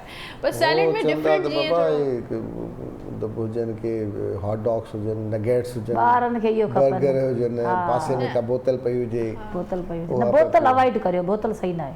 अच्छा, ॿारनि खे न ॾियणु खपे। कहिड़ी बोतल? कहिड़ी बि हुजे, मतिलबु हा सॉफ्ट ड्रिंक कहिड़ी बि हुजे त न ॾियणु खपे ॿारनि खे। बहरहाल इहे कुझु सैलेड्स आहिनि ऐं भाॼी सैलेड्स में न फ्रूट्स बि, जीअं फ्रूट इनमें एप्पल, जीअं ग्रीन एप्पल हूंदो आहे उहो विझंदा आहियूं, पाइनएप्पल बि तव्हां ऐड करे थोरो पंहिंजो उनजो फ्लेवर चेंज थी वेंदो, त थी सघे तो ॿार इन मज़े सां खाई सघनि। पर सैलेड त सभु सुठियूं आहिनि, पर जेकॾहिं माण्हू खे ठाहिण जो ॾांहुं अचे उहो ठाहिण जो बि ॾांहुं आहे न, ईअं न त कीअं। अस्सलाम वालेकुम ऐं गुड मॉर्निंग। वालेकुम अस्सलाम, गुड मॉर्निंग। कीअं आहियो इंसा ऐं सजा? बिल्कुलु ठीकु ठाक। तव्हांजे जैकेट में कुझु बर्ड हयो आहे, कोई ब्रोच लॻो पियो आहे, छा लॻो पियो आहे? ब्रूज हूंदो आहे। हा, फ्लेमिंगो, वाह ज़बरदस्त पियो लॻे। ॿियो ॿुधायो, ठीकु ठाक आहियो? अल्हम्दुलिल्लाह बिल्कुलु ठीकु ठाक। छा ॻाल्हि आहे। जी दोस्तो, ब्रेक खां मोटण खां पोइ पाण महिमाननि सां कचहरी कंदासीं, ऐं महिमान जेके असां सां मौजूदु आहिनि, असां अक्सर हिन प्लेटफॉर्म तां कोशिशि इहा ई कंदा आहियूं त जेका विमन एम्पावरमेंट आहे उहा केतिरी ज़रूरी आहे, ऐं घर खे हलाइण लाइ, मुआशरे खे हलाइण लाइ ज़ाहिर आहे असांजो अहिड़ो मुल्क, पाकिस्तान अहिड़ो मुल्क आहे जंहिंमें औरत जी हुकुमरानी बि अची चुकी ऐं हर डिपार्टमेंट में बि असांखे नज़र अचनि पियूं ऐं जेका एकाई आहे उहा तव्हांखे असांजे हिन प्रोग्राम में बि नज़र ईंदी आहे। त असां बि 2 मेज़बान इन्हनि शइ जी निशानदेही आहे इन शइ खे अॻियां वधाईंदा आहियूं ताकी असां इहा फील न थिए त भई सिर्फ़ु ऐं सिर्फ़ु को औरत करे पई या मर्द करे पियो, मर्द करे पियो त औरत न पई करे। सो इन करे असां हिकिड़ो जुमिलो हूंदो आहे न उर्दू में ॾाढो ज़बरदस्त हूंदो आहे त शाना बशाना। सो हाणे उहो वक़्तु परे नाहे जॾहिं असां चवंदासीं त असांजा मर्द बि औरतुनि जे शाना बशाना आहिनि। सो बहरहाल इहा ॾाढी सुठी ॻाल्हि आहे, पॉज़िटिव सोच आहे ऐं जिते किथे हाणे मुख़्तलिफ़ सेक्टर्स में असांखे नज़र अचनि पियूं असांजी भेनरूं ऐं पंहिंजे तमामु सुठे टैलेंट सां मैरिट ते। अॼु पाण ॻाल्हाईंदासीं वुमेन एम्पावरमेंट ते ऐं मुख़्तलिफ़ शोबनि में असांजो जेके औरतूं आहिनि उहे केतिरो किरदारु अदा करे चुकियूं आहिनि, अञा छा करण जी कोशिशि कंदियूं। सो हुन लाइ असां वटि 2 मोज़िज़ महिमान मौजूदु आहिनि जंहिंजो तालुक़ु फैशन सां बि आहे, जो तालुक़ु मेडिसन सां बि आहे, जो तालुक़ु सोशल गैदरिंग सां आहे, जो तालुक़ु असां चई सघूं था त हिन मुआशरे में अहम किरदारु आहे कंहिं न कंहिं हवाले सां पंहिंजे मसइलनि ते ऐं ॿिनि शयुनि ते ॻाल्हाइण जे हवाले सां। असां गॾु आहे किरण जावेद साहिबा ऐं अलमास हमीरानी साहिबा। अस्सलाम वालेकुम, गुड मॉर्निंग। अस्सलाम वालेकुम, कैसे हैं आप? बिल्कुल ठीक ठाक। आप ठीक हैं? जी अल्लाह का शुक्र है। ज़बरदस्त। आप कैसी हैं? अल्हम्दुलिल्लाह सब ठीक है। आपसे काफ़ी सालों के बाद मुलाकात हुई, लेकिन माशाल्लाह no change at all. Thank you. I think ये सुनना अच्छा लगता है, राइट? बहुत अच्छा लगता अच्छा है, लगता है, बहुत अच्छा लगता है। अच्छा, इनको भी यही कॉम्प्लीमेंट दे दें आप? हाँ, नहीं, मुझ में काफ़ी फर्क आ चुका है।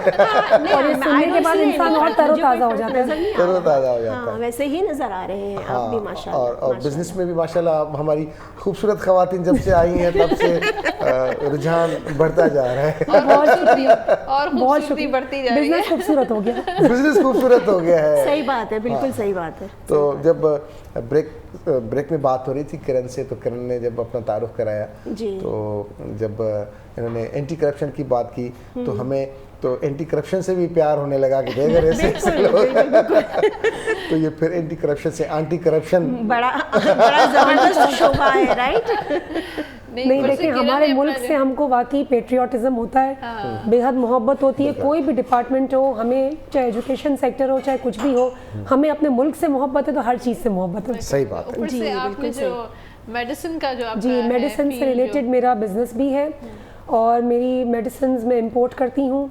अच्छा। और कारोबार चल रहा है, लेकिन आपको पता है आजकल कोविड की वजह से तो बहुत अफेक्ट है हर चीज़ पे। वो तो सिर्फ और सबके साथ है ओवरऑल, आपको पता है कोविड तो सभी के साथ सबके साथ है, ओवरऑल है, एवरीवेयर, हर डिपार्टमेंट। लेकिन इसी का नाम जिंदगी है, लेकिन अप्स एंड डाउन्स के साथ ही जिंदगी है। बिल्कुल, लेकिन गवर्नमेंट की तरफ से फार्मेसीज तो सारी खुली हुई है। लोग डर रहे हैं ना, लोग समझते हैं हम हॉस्पिटल जाएंगे हम कोविड लेके आएंगे। हाँ। लोगों के जहन में एक साइकोलॉजिकल होता है, नॉर्मल बात है। लेकिन तब आपको खुशी होती होगी जब वो हॉस्पिटल जाते होंगे, दवाइयाँ लेके जाते होंगे, खास तौर पे आपकी दवाइयाँ लेके जा रहे होंगे। पहले तो ये दुआ होती थी कि अल्लाह ताला लोग बीमार ना हो। अब तो लोग इस तरह डरते हैं और अब मुझे होता है कि यार थोड़े बहुत तो बीमार हो, दवाई कैसे बिकेगी? थोड़े बहुत बीमार, थोड़े बहुत ज़्यादा ना, नहीं, मजाक की बात है। अल्लाह ताला सबको सेहत दे, जिंदगी दे, हम तो सबके लिए अच्छा ही सोचते हैं, बाकी रिस्क देने वाली ज़ात तो अल्लाह की है। सच्ची बात है। और जब बारिश होती है तो अक्सर तो हमें ये जुमला आता है तो पानी आता है, लेकिन जब बारिश होती है तो 3-4 लोग कुछ ज़्यादा खुश होते हैं, जो सर्विस स्टेशन वाले होते हैं, जो डॉक्टर होते हैं, जो ये ड्राई क्लीनर्स वाले होते हैं, उनको ज़्यादा जाहिर सी बात है। तो डॉक्टर भी खुश हो रहते हैं और फार्मेसी इस वक्त तो डॉक्टर्स भी रो रहे हैं। हाँ, वो कुछ इस वक्त तो डॉक्टर क्योंकि फ्रंट लाइन पे बेचारे डॉक्टर्स हैं। डॉक्टर्स हमारे मुल्क का बहुत नोबल प्रोफेशन है और बहुत बेहतरीन सरमाया है। हाँ, सही बात है। अच्छा, हम अलमास के पास चलते हैं। अलमास, आपका फैशन डिज़ाइनिंग के साथ बड़ा ज़बरदस्त ताल्लुक़ रहा है काफ़ी सालों से। कोविड की वजह से तो सारे इवेंट्स होते होते कैंसिल हो गए सारी चीज़ें, लेकिन पर्सनल वार्डरोब रखना कुछ ख़वातीन की आदत भी होती है कि आगे चल के मुझे चीज़ें काम आ गई, अब मेरे पास टाइम है तो ज़रा मैं अपना पर्सनल वार्डरोब ठीक कर, टाइम है तो बना लें। हाँ। बिल्कुल सही कह रहे हैं आप, लेकिन ये है कि हाँ ज़ाहिर इफ़ेक्ट भी आया है, क्योंकि जब आपने कहीं जाना नहीं है, कोई पार्टी नहीं हो रही है, कोई शादी नहीं हो रही है, तो उतने कपड़ों की ज़रूरत नहीं होती जितनी आपको उन इवेंट्स पे होती है, राइट? आपने 2-3-4 सूट्स बनवा लिए जो रेगुलर उसमें पहनने काम आते हैं, बट जो शादियों वाला सीज़न एक हमारा आता है, जो हमारे ईद वगैरह जो हमारे होते हैं ओकेजन्स, तो वो चीज़ें थोड़ा सा इस वक्त डाउन है। हाँ, लेकिन पहले ये होता था ना, जब किसी शादी पे ख़वातीन जाती थी तो सूट पहन लिए, तो अगर और पार्टी होती थी तो कहती थी कि हाँ वो फला जो सूट मैंने पहना था वही पहन के जाऊंगी, क्योंकि वो अलग लोग थे, ये अलग लोग हैं। लेकिन जब से ये सोशल मीडिया है और सेल्फी जब अपलोड हो रही है तो फिर लोग भी नोट करते हैं, अच्छा ये सूट तो आपने फला जगह भी पहना था। हाँ, ये एक तो बहुत सोशल मीडिया ने अखराजात बढ़ा दिए। ये हर औरत के अंदर एक ये हर औरत के अंदर, और जैसे जैसे मतलब अवेयरनेस आ रही है, जैसे जैसे हमारा सोशल मीडिया अप पे जा रहा है, ऑफ कोर्स एक बार लेडीज ने, औरतों ने जो सूट पहन लिया वो दूसरी बार पहनना नहीं होता, स्पेशली सेम टाइप का इवेंट है और सेम ही सर्कल है, वही लोग हैं, तो नहीं पहनना चाह रहे होते। लेकिन उसके लिए एक थोड़ी सी छोटी सी आइडिया ये हम कर सकते हैं कि उसको आपने थोड़ा सा चेंज कर लिया।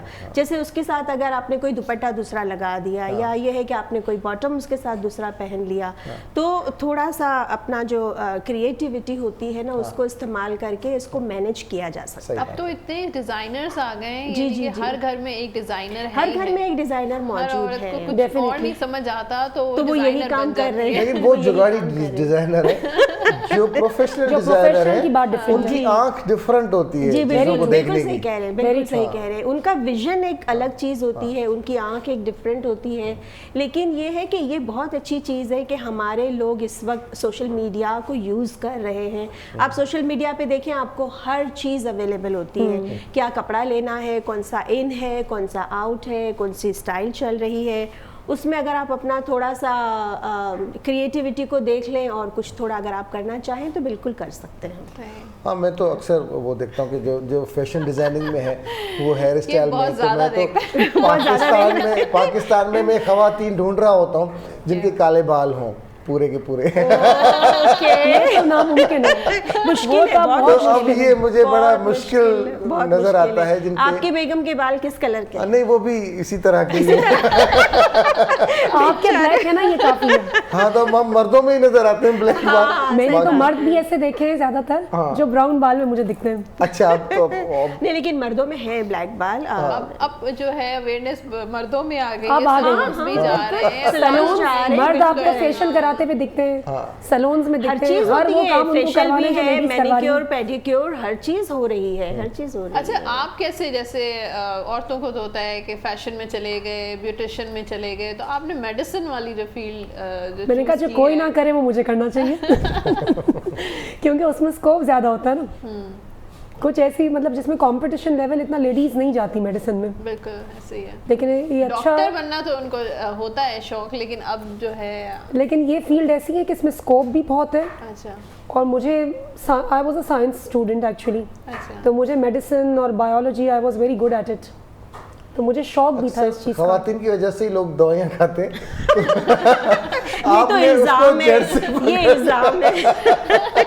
बल्कि ये उल्टा जो है, टेंशन्स होती नहीं, ये हैं। उल्टा है, ये उल्टा है। हम ये कह सकते हैं कि मर्दों की वजह से खा सकते, मजाक की बात हो रही नहीं, है, हाँ। बट आपने उल्टा कहा। अच्छा, है ना, डिप्रेशन ज्यादा मर्द ही डिप्रेशन देते हैं। ज्यादा होता है लेडीज को। यस, हाँ, वो ज्यादा, वो छोटी छोटी बातें सोच सोच के होता है ना उन्हें। बिल्कुल होता है, हम तो तो- दरगुजर कर रहे होते हैं यहाँ से सुना। आजकल तो बच्चा डिप्रेशन में नजर आ रहा है। हाँ, depression में। अब आजकल तो हालात ही ऐसे कोविड हैं की कि वजह हर से किसी छोटे के साथ- छोटे बच्चे, मेरा 7 इयर्स का बेटा रोज मुझे सोते वक्त कहता है इतना टेंशन है मम्मा मुझे इतना। मैंने कहा तुम्हें किस बात का टेंशन है, पता तो चले तुमने पाकिस्तान बनाने, क्या ऐसा क्या मतलब कॉमेंट। नहीं, क्योंकि ये बड़ों की जब बात सुन रहे होते हैं, बच्चे वो जो देख घर रहे का होते हैं, माहौल होता सुन है, रहे खस कर होते लेते हैं। हैं कि ये चीज़ शायद हमारे जी, अंदर। एग्जैक्टली। अच्छा किरण, आ जाते हैं अब उस पर। क्या देख रही हैं कि आजकल जो बिजनेस है पाकिस्तान में कोविड के बाद जो डिस्टर्ब तो है ऑलरेडी, लेकिन नए नए वेंचर्स खुल रहे हैं दुनिया में, जी। नई इजादात की तरफ जा रहे हैं लोग, तो हमारे पास वो जिद्दत है, हम अपनी चीज़ें क्यों नहीं बेच, क्योंकि जब इंपोर्ट बंद हो चुका है काफ़ी बिल्कुल हद तक, बिल्कुल हो गया। तो कहते हैं ना कि इजाद ज़रूरत हाँ, माँ जरूरत है, ईजाद की माँ है, बिल्कुल। माँ है। तो यहाँ पे कुछ ऐसी चीज़ें हुई हैं पाकिस्तान में? देखिए, मेरी जो पर्सनल सोच है और जो मेरे मतलब देखा है मैंने पर्सनली इस बात को, वो ये कि हमारा मुल्क सबसे बेस्ट है, सही, इसमें कोई शक ही नहीं, दूसरी राय नहीं। हम पाकिस्तानी हैं, हमें अपने मुल्क से मोहब्बत है और होनी भी चाहिए। बिल्कुल हमारा मुल्क सबसे टॉप पे है। सही। ये जो कोविड आया है ये ओवरऑल पूरी दुनिया पे अफेक्ट हुआ है, पहली बात।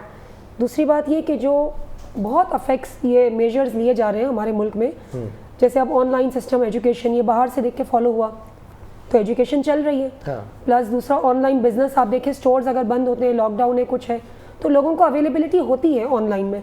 आपने घर बैठे बैठे चीज़ें खाने पीने की मंगवा ली, घर बैठे बैठे कपड़े मंगवा लिए, घर बैठे बैठे मैंने ही पिछले दिनों 3-4 दिन पहले लैपटॉप है खरीदा, ऑनलाइन खरीदा।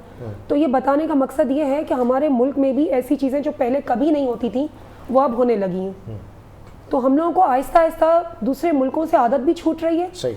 और जब इंसान, जैसे एक दरवाज़ा जब अल्लाह बंद करता है तो 70 दरवाजे खोल देता है। बिल्कुल सही कहा। और हम बहैसियत मुसलमान इस चीज़ को बिलीव करते हैं कि जो होता है बेहतरी के लिए। नहीं, हमने ऑनलाइन चीज़ें मंगाना तो शुरू कर ली, लेकिन बनाना जहाँ तक ताल्लुक बनाना है, भी शुरू हो रहा है, ऐसी बात नहीं है। बना, अब जैसे मेडिसिन के काम में हूँ फॉर एग्जांपल, 1.5 साल से इंपोर्ट बंद है। हाँ। तो उसके बदले में जो उनके इंग्रेडिएंट्स जैसे हमारे मेडिसिन के फॉर एग्जांपल, हम कब तक वेट कर सकते हैं? हम कब तक वेट करेंगे?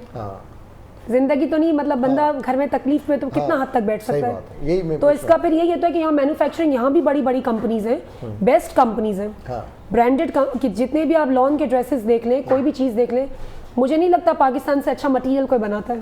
बिल्कुल भी नहीं। हमारा मुल्क सबसे टॉप पे है and I am very proud to be a Pakistani. I am extremely proud, I am extremely patriotic person. सही, जबरदस्त। हमारे दुनिया बल्कि हमारे मुल्क से सीखती है खाने पकाने।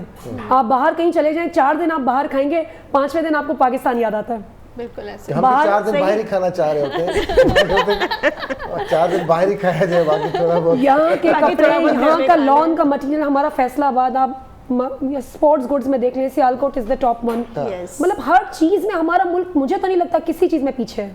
सही कह रही, या शायद मेरा नजरिया मुल्क के लिए नहीं, ऐसा है। आपका नजरिया बिल्कुल ठीक है। हम अलमास को देखते रहते हैं अक्सर फेसबुक पे। फैशन आप देख लें, फैशन हमारे मुल्क से निकलता है। हाँ, दुनिया पाकिस्तान से सीखती है। मैं इनके देखता रहता हूँ, दुबई में बड़े अच्छे इवेंट्स होते हैं, यूएस में भी है। हाँ, फैशन शोज हमने वहाँ भी किए। और जितने इनिशिएटिव हमारी गवर्नमेंट ले रही है ना, बेशक दुनिया हमारी गवर्नमेंट को कुछ भी बोले। कौन सी गवर्नमेंट को? ऊपर वाली? नहीं, हमारी पूरी ओवरऑल पूरी देखें, पाकिस्तान की गवर्नमेंट तो एक ही है। ओवरऑल पाकिस्तान एक ही, मतलब गवर्नमेंट एक ही है। अब वो सूबे अलग अलग हैं, लेकिन हम सब एक ही हैं। एक माँ के 4 बच्चे होंगे, चाहे अच्छा बुरा जो भी है, माँ तो माँ ही है। माँ तो माँ ही है। कॉल ले लेते हैं, उसके बाद फिर। जी, अस्सलाम वालेकुम, के रहा कॉल थे? वालेकुम सलाम। आवाज तो मुझे बुधल तो लगे। जी अदा बिल्कुल पहले ही आई। अस्सलाम वालेकुम, गुड मॉर्निंग अदी शाजिया फ्रॉम हाला। वालेकुम सलाम, गुड मॉर्निंग टू अदा। अदी हाला खां पोइ असांजो हिकिड़ो मतिलबु आम जुमिलो आहे त अदी छा हाल आहे? अल्हम्दुलिल्लाह, मुंहिंजो इहो जुमिलो अल्हम्दुलिल्लाह, मां ठीकु न हूंदी आहे तॾहिं बि चवंदी आहियां अल्हम्दुलिल्लाह मां बिल्कुलु ठीकु ठाक आहियां। माशाअल्लाह, तव्हां कोविड में बि ईअं चवंदा आहियो, मां बिल्कुलु ठीकु ठाक आहियां। हा बिल्कुलु अदा। छा चवंदो अदी शाजिया? अदा इहो चवंदुसि तमामु ज़बरदस्त, तमामु बहितरीनु। हमेशह अॼु बि तव्हांजो प्रोग्राम लॻे पियो, माशाअल्लाह ॾिसां थी तव्हांजो प्रोग्राम, बसि पोइ चवंदी आहियां तव्हांखे कॉल कयां। महिरबानी महिरबानी। तव्हां ठीकु आहियो? तव्हांजा घर वारा ठीकु आहिनि? अम्मा बाबा ॿाहिर भाॼायूं सभु? हाला जा सभु माण्हू ठीकु आहिनि? हा अल्हम्दुलिल्लाह सभु ठीकु आहिनि, हाला वारा बि ठीकु आहिनि। तव्हां सभिनी खे हाला वारा सलाम था चवनि। वालेकुम अस्सलाम। हाला ॾाढो बहितरीनु शहर आहे। हाला जो तव्हां पुछो त हाला वारा न बिल्कुलु बिल्कुलु ईअं आदि। हाला जा माण्हू तमामु शानदार, हाला जा माण्हुनि जी जेतिरी तारीफ़ कजे घटि आहे। ॾाढा बहितरीनु इंसान आहिनि हाला वारनि जी मतिलबु छा ॻाल्हि कयूं असां हाला जी। सची ॻाल्हि आहे। न न न असांखां न विसरंदी आहे माशाअल्लाह, तमामु बहितरीनु। जंहिंसां असांजो तालुक़ु रहियो आहे उहो शानदार माण्हू मिलियो आहे असांखे। बिल्कुलु दादा, और वरी हाला वारनि खे माण्हू बि अहिड़ा बहितरीनु मिलिया आहिनि न। सही ॻाल्हि आहे, पूरी दुनिया में तव्हांखे अहिड़ा माण्हू न मिलंदा। बिल्कुलु दादा, बिल्कुलु सही था चओ, वाकई में। उहा तव्हांखे हाला वारनि खे ख़बर हूंदी आहे त वास्तो घटि पियो आहे, मूंखे ईअं चवंदा हूंदा। ख़ुशि जो अदी शाज़िया, वॾी महिरबानी तव्हां कॉल कई। ऐं तव्हांजे कॉल करण सां ॾिसो छिक कीअं थी थिए। तव्हांजे ॻाल्हाइण सां, तव्हांजे शहर जे तालुक़ सां असां हलिया वियासीं हाला जे माण्हुनि सां। त इहा तव्हांजी जेका रिप्रेज़ेंटेशन आहे पंहिंजे शहर जे लाइ ॾाढी शानदार आहे। ऐं ॿिया बि खोड़ मशहूरु आहिनि हाला वारा, पर अदी शाज़िया जो ॻाल्हि ई ॿी आहे माशाअल्लाह। ख़ुशि जो आबाद हुजे मुंहिंजी भेण, अल्लाह से नसीब भला करे, आमीन। अलमास, आपसे सवाल है कि ऑनलाइन बिजनेस कितना कोविड में डेवलप हुआ है? बहुत ज़्यादा। इवन जो बड़े बड़े इवेंट्स हुआ करते थे, जैसे फैशन शोज़, में फ़ैशन के शोबे से हूँ तो मैं उसकी बात करूँगी। तो अब क्योंकि वो सिचुएशन नहीं है कि हम वो फैशन शोज़ इन पर्सन या इन रियलिटी हम करें, तो ये चीज़ें भी अब ऑनलाइन होने लगी हैं। तो ये कोविड जो कुछ भी लेकर आया हमारे लिए, लेकिन कुछ अच्छी चीज़ें भी लेकर आया कि इससे ऑनलाइन बिज़नेस को बहुत ज़्यादा फ़रोग मिला है। सही। हर तरह के बिजनेसेस अब ऑनलाइन चल रहे हैं और बहुत अच्छी तरह से चल रहे हैं, लोग इसमें मतलब कामयाब हैं। अच्छा चलें, ये तो हो गया। अगर हम फैशन की बात करें तो आजकल क्या इन है? आजकल क्या इन है, अब अगर इसको हम देखेंगे तो मैं ये कहूँगी कि आजकल हर चीज़ ही इन है। जैसा मैंने आपसे कहा कि थोड़ी सी अपनी क्रिएटिविटी को यूज़ करके कुछ स्टाइल हम खुद बना लेते हैं, कुछ हम देखते हैं।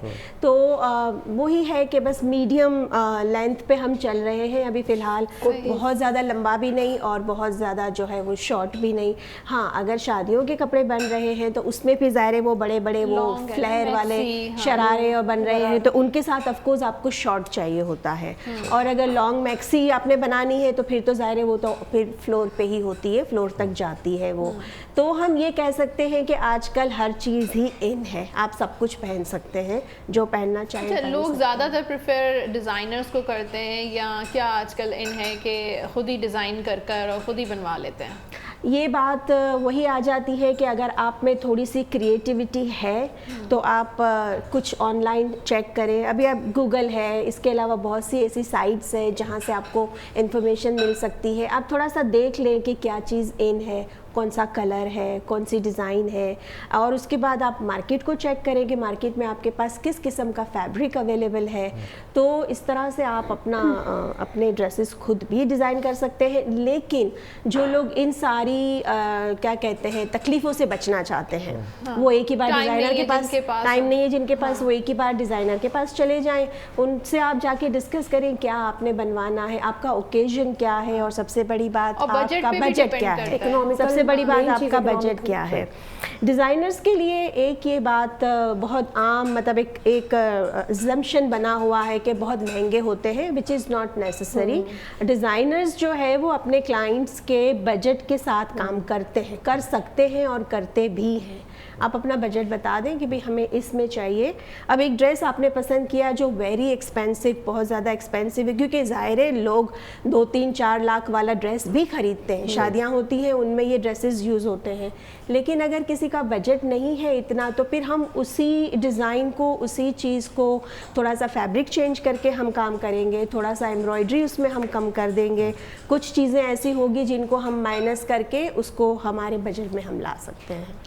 तो designers are not always expensive, हम काम करते हैं अपने क्लाइंट्स के बजट के। लेकिन अक्सर देखा गया कि दुनिया में जो डिज़ाइनर हैं वो मर्द होते हैं, बड़े बड़े इवेंट्स में। हाँ जी, बिल्कुल है, बिल्कुल है। ख़वातीन भी हैं, लेकिन पाकिस्तान में ये तादाद थोड़ा सा मिक्स कर लें तो बेहतर है, क्योंकि यहाँ पे ख़वातीन ज़्यादा है, मर्द ज़्यादा है। ख़वातीन ज़्यादा है, ख़वातीन ज़्यादा है, डिज़ाइनर ख़वातीन ज़्यादा है, ख़वातीन ज़्यादा है। इसका रीज़न मैं बताना चाहती हूँ। जी आप बताएं किरण। इसका रीज़न ये है कि बाहर के मुल्कों में फ़ैशन औरतों से ज़्यादा मर्द करते हैं, और यहाँ पे जो कंज्यूमर प्रोडक्शन है, जो कंज्यूमर ज़्यादा हैं वो फीमेल ज़्यादा हैं।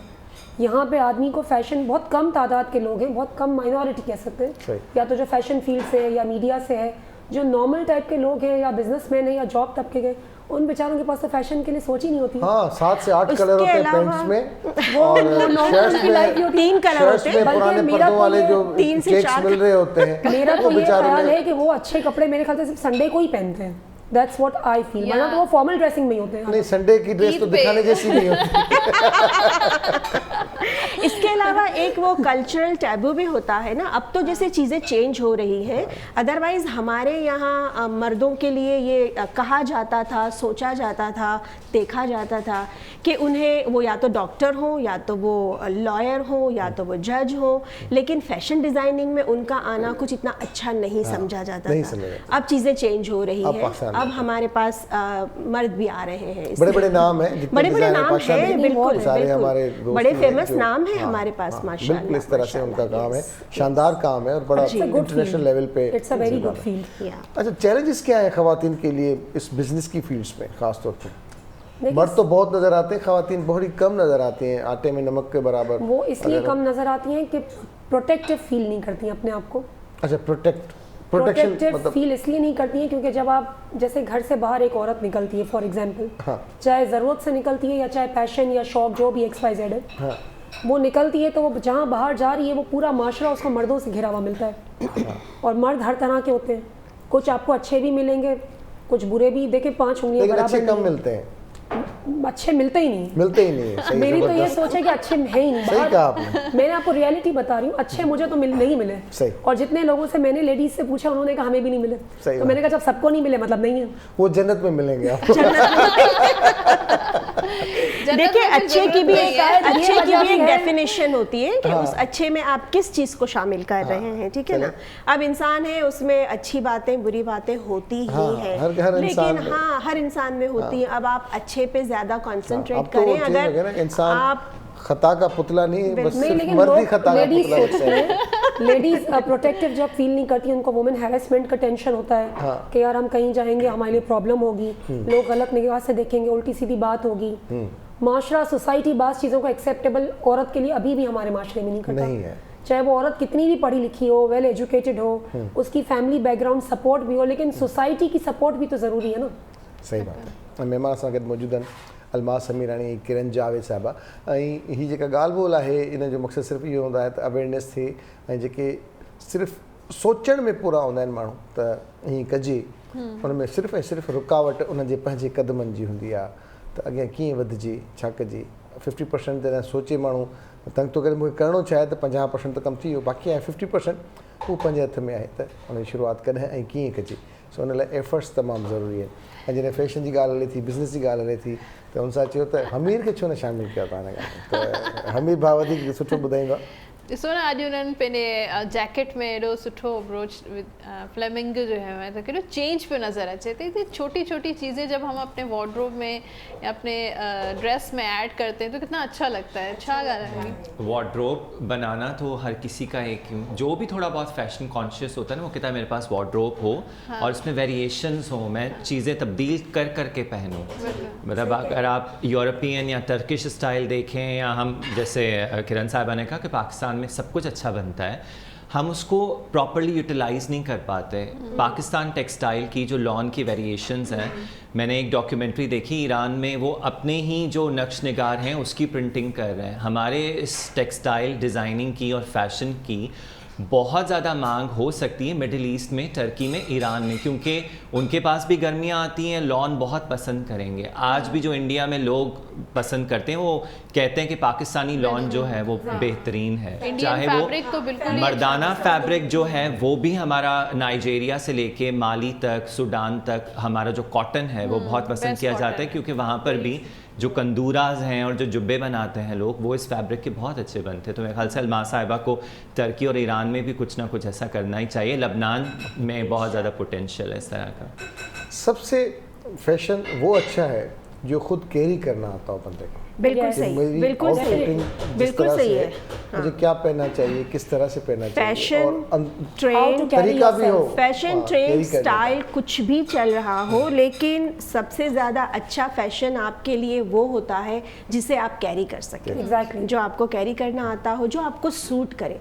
ज़रूरी नहीं है कि जो चीज़ स्टाइल में इस वक्त चल रही है या फैशन है उसका, तो हम उसे आंख बंद करके इस्तेमाल करें या पहनना शुरू करें। आपने देखना ये होता है कि क्या चीज़ हम पे सूट कर रही है और कहाँ पे आप और आप कहाँ जा रहे हैं, कहाँ पहन के उसको जाना है, इवेंट क्या है, जी बिल्कुल, कहाँ पे जैसे ऑफिसेस वगैरह में डिफरेंट कपड़े होते हैं। बिल्कुल बिल्कुल बिल्कुल बिल्कुल। अच्छा, किरण से सवाल है कि अक्सर आजकल ख़वातीन हमें पॉलिटिकल पार्टीज़ में आगे आगे नज़र आती हैं, बड़े बड़े जो मेन जो पोजीशंस हैं उसमें भी आजकल ख़वातीन नज़र है। तो आपका शौक़ नहीं है कि पॉलिटिक्स में जाएं और कोई पॉलिटिकल पार्टी को ज्वाइन करें? शौक तो नहीं है, लेकिन मुझे ऑफर्स हैं बहुत सारी। क्या बात है, हमें किसी ने नहीं किया, हमें खुद शिकायत है। तो आप ऐसा करें ना, किरण साहिबा को आने दें, फिर उसके बाद आपकी बारी है। हमारी पार्टी में आ जाए, आप किरण बन जाएं तो फिर आपको भी आ जाएंगे। मुझे लग रहा है किरण साहबा की थोड़ी थोड़ी रिजेम्बलेंस आवाज़ की और स्टाइल की पीटीआई की जो MNA है मलिका बुखारी, बहुत ज़्यादा उनसे मिल रही हैं वो। अभी काफ़ी वो एक्टिव हुई थी, जो PTI का फॉरेन फंडिंग का केस है उसमें वो काफ़ी आती हैं प्रेस कॉन्फ्रेंस में। कहा है आपको लोगों ने ऐसे? तो रिश्तेदार या बहन वगैरह तो नहीं है आपको? बन जाएंगे, कोई बात नहीं। बनाना आना चाहिए। बनाना आना चाहिए। देखिए, रिश्ते नाते सिर्फ ब्लड के नहीं होते, रिश्ते दोस्ती के भी होते हैं, जो और दोस्ती बड़ी गहरी होती है जिंदगी में। वो आपने फिल्म देखी होगी ना, याराना? हाँ जी, वो कितनी अच्छी फिल्म थी। कितने अच्छा दोस्त थे वो। वहाँ जाके आप वापस देखिएगा। अच्छा, लड़कियों को बड़ा होता है कुछ फीमेल्स को, जैसे कि आप CEO हैं कंपनी की मेडिसिन, तो उनको क्या आप टिप्स देंगी कि वो अपना बिजनेस किस तरीके से देखिए, जिंदगी में हर चीज़ के लिए बहुत स्ट्रगल और बहुत एफर्ट्स चाहिए। स्ट्रगल कोई भी चीज़ लाइफ में पहली सीढ़ी से चढ़ के आप डायरेक्ट 4th फ्लोर पे नहीं जा सकते।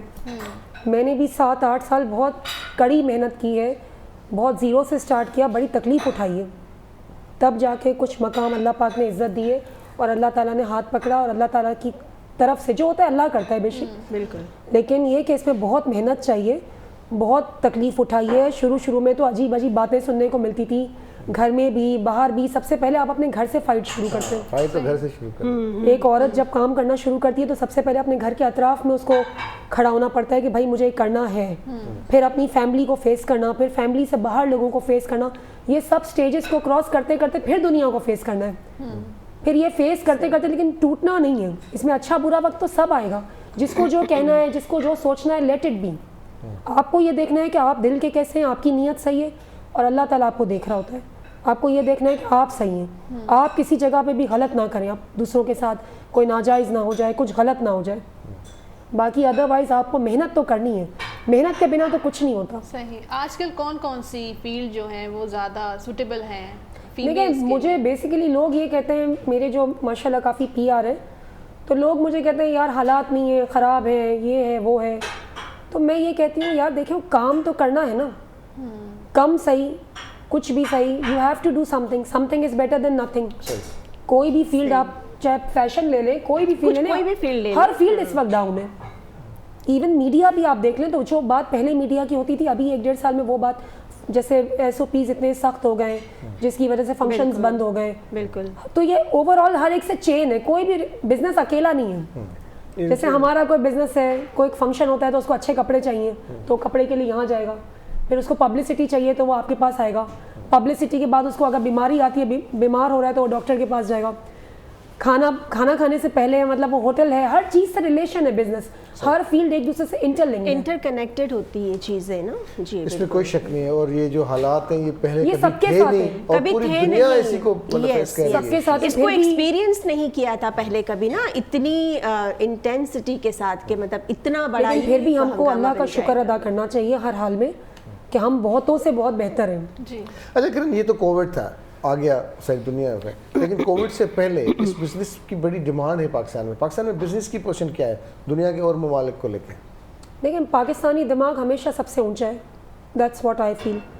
बाहर भी हमारे बच्चे जब जाते हैं तो जो हमारे बच्चे जीनियस हैं, आई डोंट थिंक सो कि अंग्रेज़ भी इतने जीनियस हैं। That's what I feel. Pakistani brains are the top most. बस मुझे आप बड़ी ऊंची पोजीशन पे नजर आ रही है। नहीं, रियलिटी है, हमारे बच्चे माशाल्लाह बहुत हार्ड वर्किंग हैं।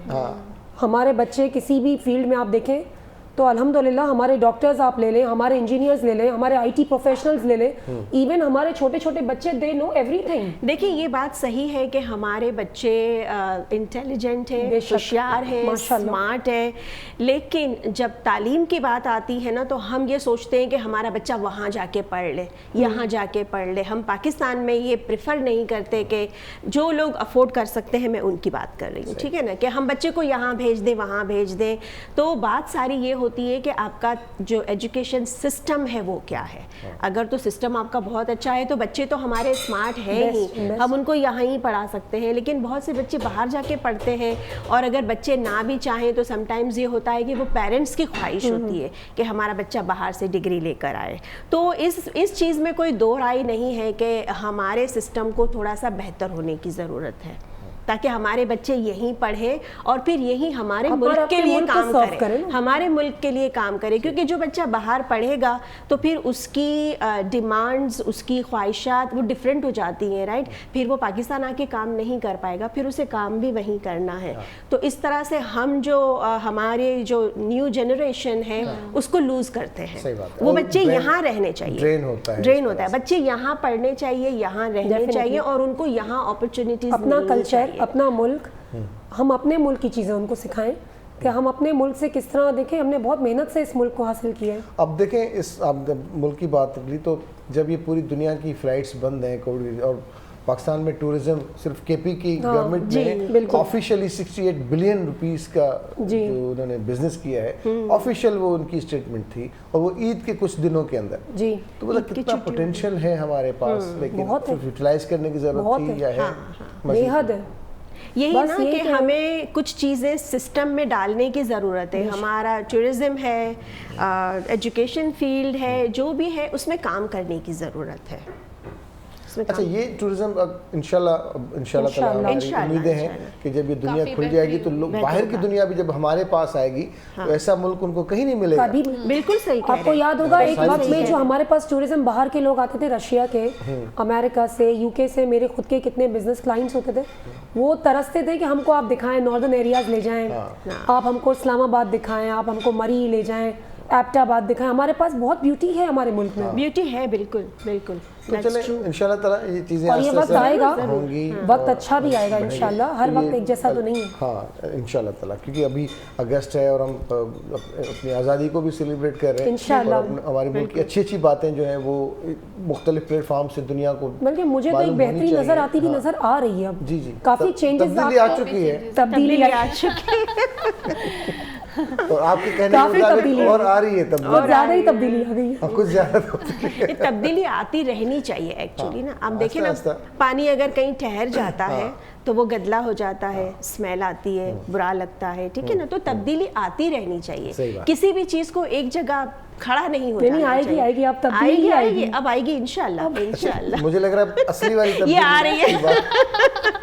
ये आप तब्दीली जब आ लेकर आ रही है। जाएंगी पॉलिटिक्स में तो फिर अब पता नहीं आपको क्या आएगा। अभी ऑफर्स हो रही है ना, अभी आपने डिसाइड नहीं किया। नहीं। जब आप डिसाइड कर चुकी होंगी, जब आप ज्वाइन कर चुकी जब डिसाइड होंगी, करूंगी, ये वादा तो रहा कि असल सबसे पहले आपको तब्दीली तब बताऊंगी। आएगी। ये वादा रहा सबसे सबसे पहले आपको आप यहीं बताऊंगी। सबसे पहले मुझे बताएंगे, आज ये इस शर्त प्रोग्राम मुझे- में आके अनाउंस करेंगे। बेशक। इंशाल्लाह, मतलब मुझसे मुराद ये इसी प्रोग्राम में आके सबको बता के और डंके की चोट पे आप बताएंगे कि मैंने फलां पार्टी फलां ज्वाइन करी और ये मेरे वादे हैं और जो मैं सबसे पूरे पहले करूंगा। खुशी इनको ही होगी। जी जी, जरूर जरूर जरूर। मुझे लगता है आप मुझे पॉलिटिक्स में ला के ही रहेंगे। नहीं, जिस तरह से आप मतलब जितनी नहीं, अच्छी देखिए मुल्क talkative से हैं, मोहब्बत तो confidence- अच्छी बात है, इसमें तो होनी चाहिए ना।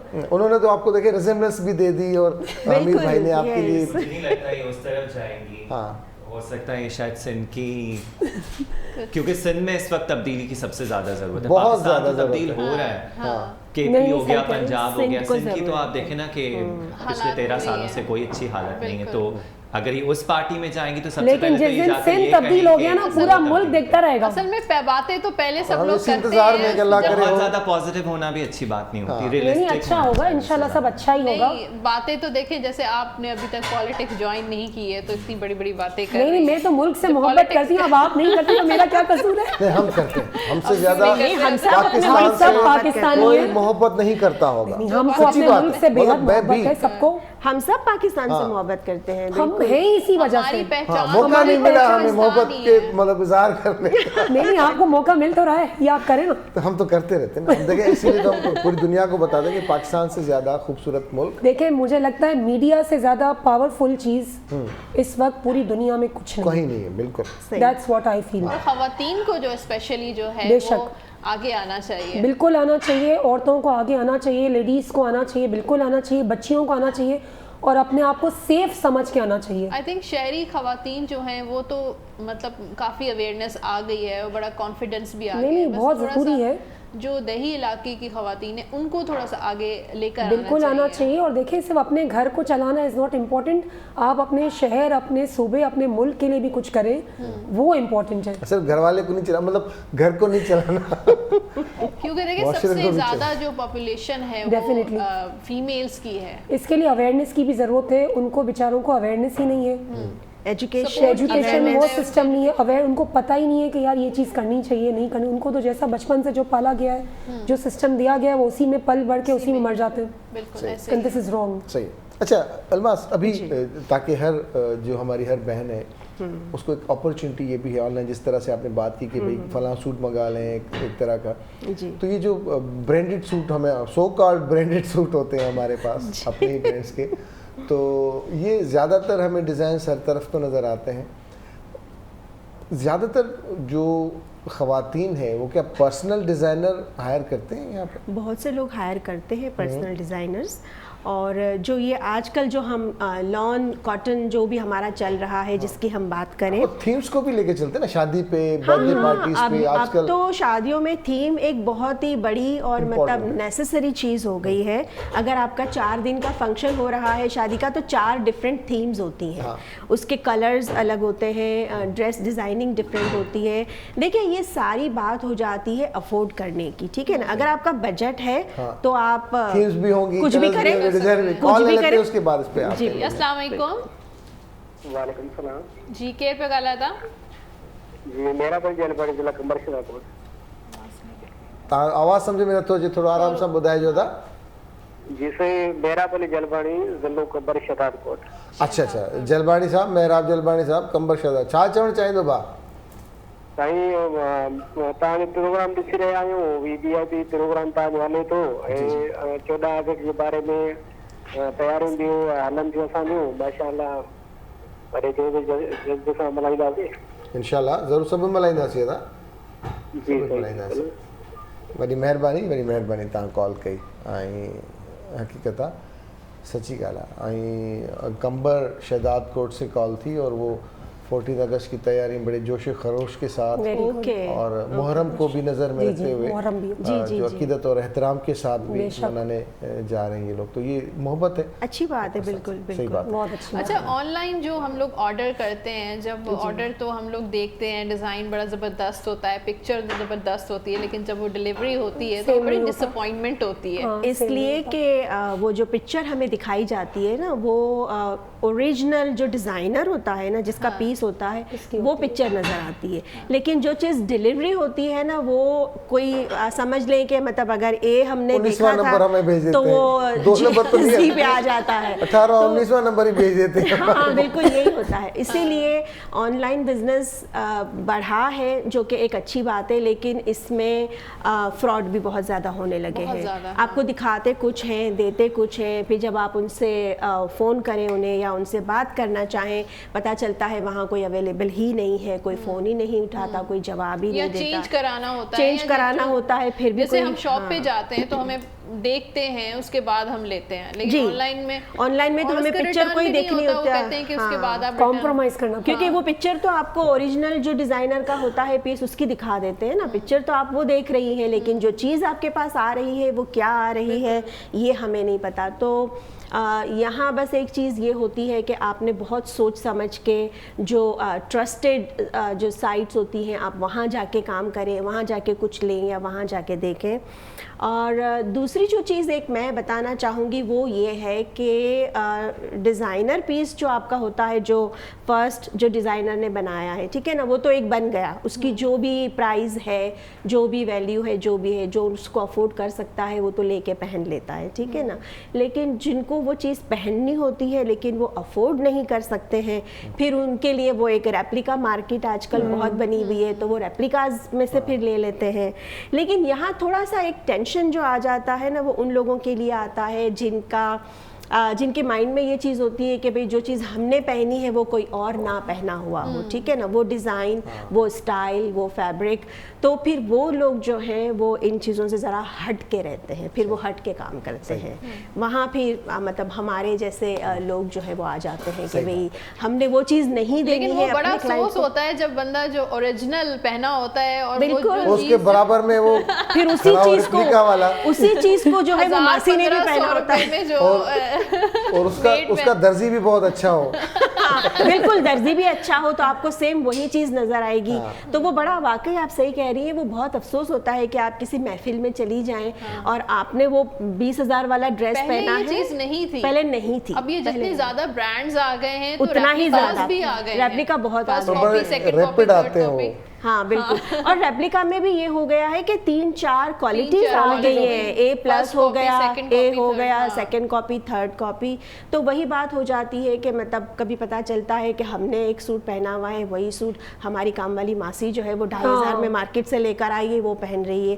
तो कुछ लोग इन चीज़ों से हट के पहनना चाह रहे होते हैं। फर्क नजर आ जाता है और बहुत वाज़ेह फर्क होता है, वो तो है, वो तो है। लेकिन जो दिखता है वो उस वक्त उस महफिल में जो बेचैनी सी आपको एक नजर आने लगती है ना कि भाई हाँ मेरा आउटफिट तो मैंने 15,000 का लिया था, अभी यही जो है वो 2,000 वाला भी पहना हुआ है किसी ने।